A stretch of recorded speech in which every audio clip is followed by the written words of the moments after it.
Senhor Rogério Greco, boa tarde. Grande Eduardo, meu amigo. Firme e forte. Graças a Deus, irmão, e com você? Tudo tranquilo aí? Eu já não tenho aquele tanto de cabelo que eu tinha quando eu te conheci 30 anos atrás em Betim. Você tinha até trança, pô. E pela foto sua aqui no Zap, você não tá tão bonito quanto era naquela época. É verdade. Eu lembro que eu fui É verdade, o tempo passou, vezes, irmão. E eu fui ao fórum as 3 vezes, o senhor parava o trânsito para entrar e sair. Agora eu olhei e falei, animado com esta responsabilidade de ser secretário de Justiça e Segurança Pública de Minas a partir de segunda? Eduardo, animada, né? Tem muita coisa bacana para fazer, tem muito projeto legal, tem muita coisa a consertar, na verdade, né? A segurança pública foi destruída nesses últimos governos. Então a gente viu a desvalorização da polícia, a desvalorização do sistema prisional, hoje dos policiais penais, tem muita coisa pra gente ver. E assim, são coisas graves, importantes e que, se a gente tiver boa vontade, a gente vai resolver, se Deus quiser. O dinheiro tá difícil. Tem outro jeito de valorizar o policial? Tem, Eduardo, tem. Assim, não só você com aumento de salário, por exemplo, nos Estados Unidos, o policial ele tem um valor assim tremendo.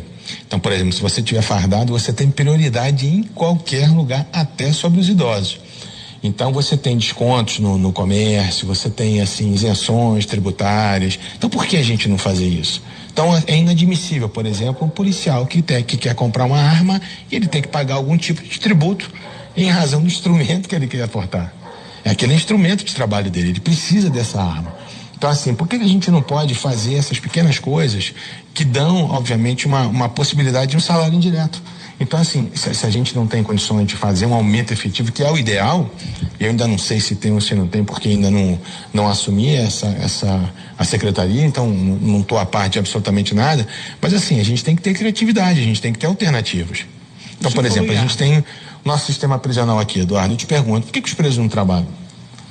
Então, assim, qual o sentido de deixar um contingente carcerário enorme desses aí e a gente tendo um monte de estrada para asfaltar, um monte de coisa para fazer? Por que não mete a tornozeleira num camarada nesse e bota todo mundo para trabalhar? Ah, vai fugir um preso, vão fugir 2, 3 amigos, foge de dentro, não vai fugir de fora. Então, assim, o que a gente tem que fazer é procurar evitar.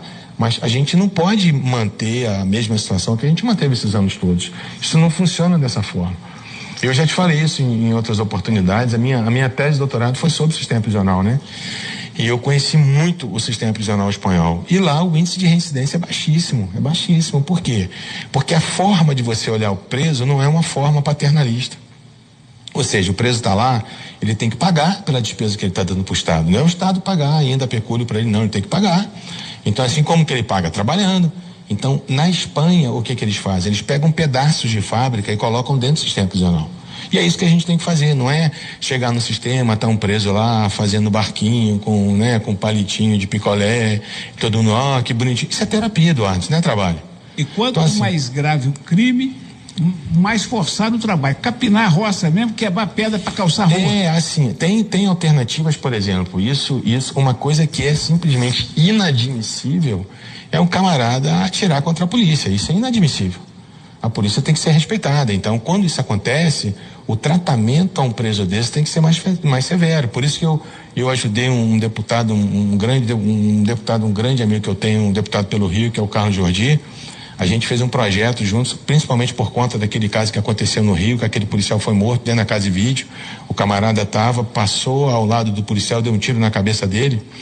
Então, assim, se esse camarada é jogado no sistema prisional, ele é tratado como rei, porque ele matou um policial. Então, essas coisas não podem acontecer. Então, qual é o nosso projeto? Se houver qualquer tentativa ou homicídio contra agente de segurança pública, seja ele qual for, aquelas pessoas estão previstas lá no homicídio qualificado, o camarada já tem que ir para uma penitenciária de segurança máxima, ele tem que ficar isolado. Então, assim, a gente tem que ter meios para conter esse tipo de violência, principalmente contra a polícia, né? Contra o agente de segurança de uma forma geral. E principalmente ver a situação do agente penitenciário. Então, assim, para mim, é a situação mais delicada de todas. Por quê? Porque a polícia prende, o MP denuncia, o juiz condena e o policial penal cuida. Então, e ele cuida há muitos anos. Então, assim, e lida com esse cara diariamente. Então, a gente tem que ter um cuidado tremendo, principalmente um carinho muito grande, principalmente com a turma que é a Polícia Penal.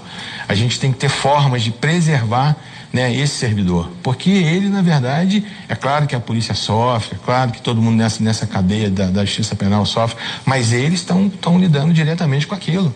Então, a gente tem que ter alternativas para valorizar, para melhorar a situação do policial penal, né? Então, aos pouquinhos a gente vai tentando, né? Ninguém aqui está querendo fazer milagre, não é isso.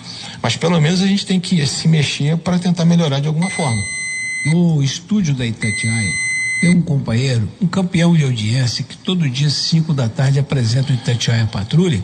Eu tô achando que ele tá gostando da prosa sua. Ô, Renato Tios Neto, eu não falei com você que o homem era bom? Boa tarde. Boa tarde, Eduardo Costa. Boa tarde, novo secretário Rogério Greco. Um prazer conversar com o senhor. Prazer é todo meu. Secretário, o senhor está falando... Ainda não. Depois da nomeação. A partir do dia 1º, né, Rogério Greco, professor? É só Rogério, O senhor está falando do sistema prisional, e eu digo muito no Itatiaia Patrulha que hoje o sistema prisional, infelizmente, se tornou um escritório do crime, principalmente devido ao acesso de celulares, né? Sim, sequestros, assassinatos, comandados de dentro da cadeia, crime organizado, PCC. Qual a gente fala muito sobre a questão do bloqueador de celulares, por que não é implantado? Qual é a sua, né, o que o senhor pensa sobre essa questão? Não, assim, com certeza absoluta, ainda é crime, né? Então o que a gente tem que ver é fazer uma varredura, fazer um conhecimento geral do que está acontecendo em cada unidade prisional para ver qual a providência a ser adotada. Às vezes a gente pode ter, em algumas situações, providências simples, né? Como, por exemplo, você não ter uma energia elétrica dentro da cela, que ele possa ter acesso através de um carregador. Então, cada unidade a gente tem que ver, a gente tem que verificar realmente essa situação dos bloqueadores, se tem ponto cego, se não tem. Então, assim, mas que é um absurdo, e eu vou te falar mais. Eu não conheço nenhuma, eu particularmente, pode ser até que você conheça com a sua experiência, mas eu particularmente não conheço nenhuma facção criminosa que não tenha sido criada dentro do sistema prisional. Então, a propósito, todas as facções criminosas que eu conheço no Brasil foram criadas dentro do sistema prisional. Isso quer dizer o quê, Eduardo? Que o sinal vermelho já está ligado há muito tempo e a gente não se preocupa com isso. Então o sistema prisional, ele merece um tratamento diferenciado, com certeza absoluta. A propósito, o senhor está falando em valorizar o agente, mas o senhor também tem um recado claro em relação à corrupção. Não, isso aí é a vergonha das vergonhas, né? E o Brasil tá do jeito que tá por conta desses vagabundos corruptos aí, sem vergonha, que tomaram conta do país, essa cambada de canalha. E é isso, a gente está nessa situação. A culpa é exclusiva deles, porque se a gente... Então, tanto é que todo mundo quer... Esses camaradas não conseguem cuidar do que...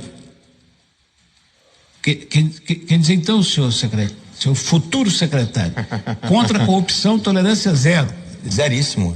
Inclusive quando eu conversei com o governador, quando eu recebi o convite do governador, são 2 metas aqui, não só do governo, mas minhas pessoais também.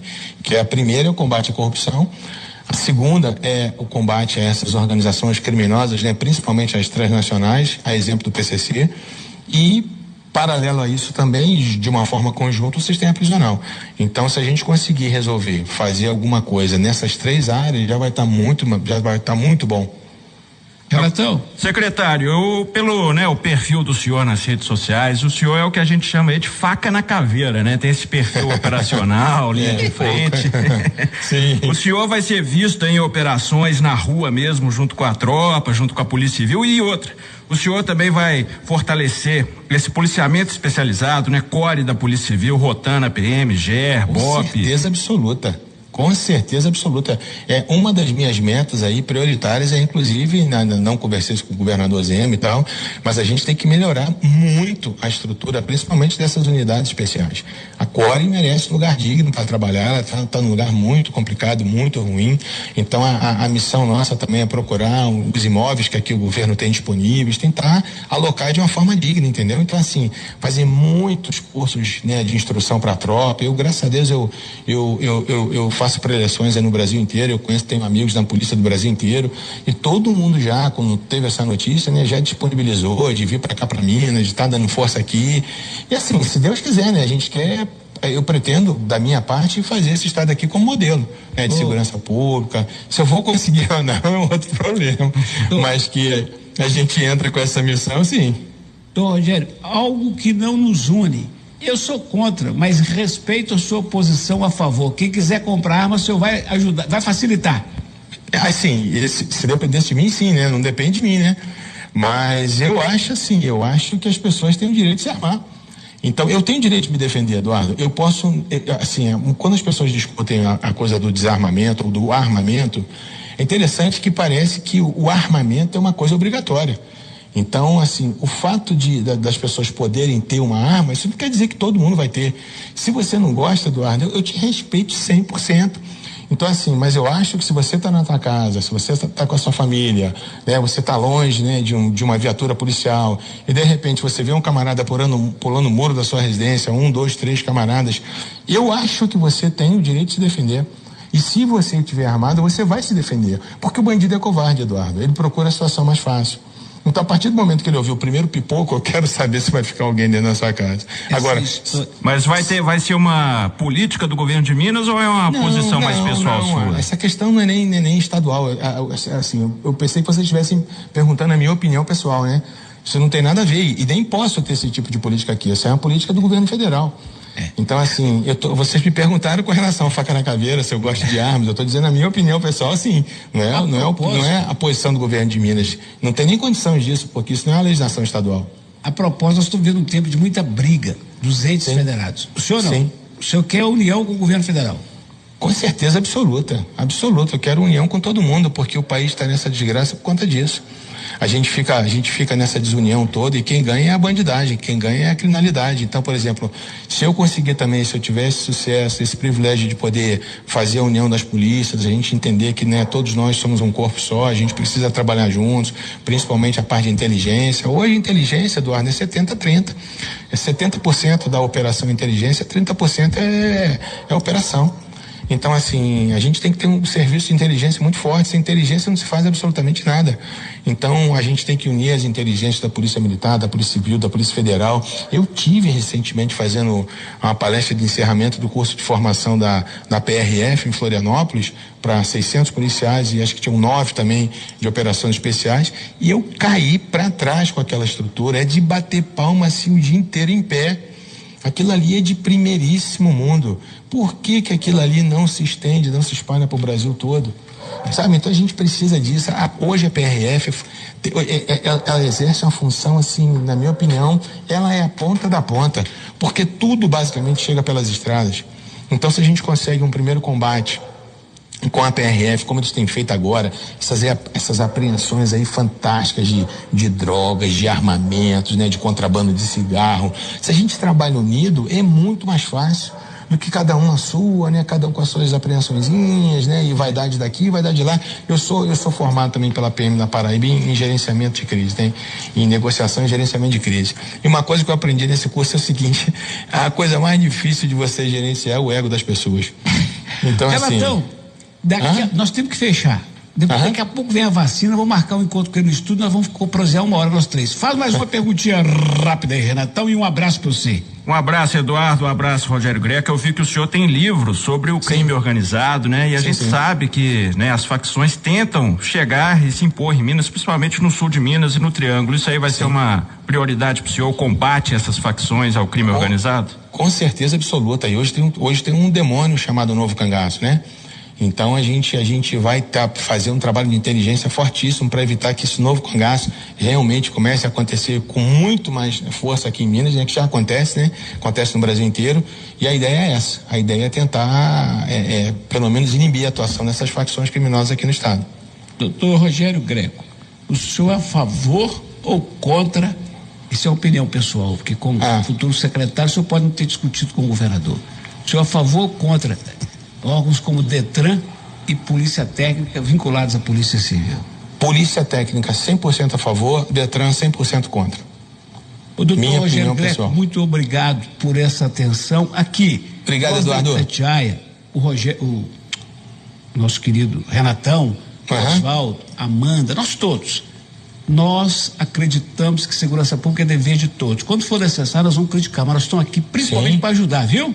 Não, obrigado, Eduardo, eu sei disso, irmão. E quando tiver que criticar, é importante a tua crítica, porque você também tem uma experiência muito boa, uma prática sua aí, às vezes você tem uma visão que a gente não tem.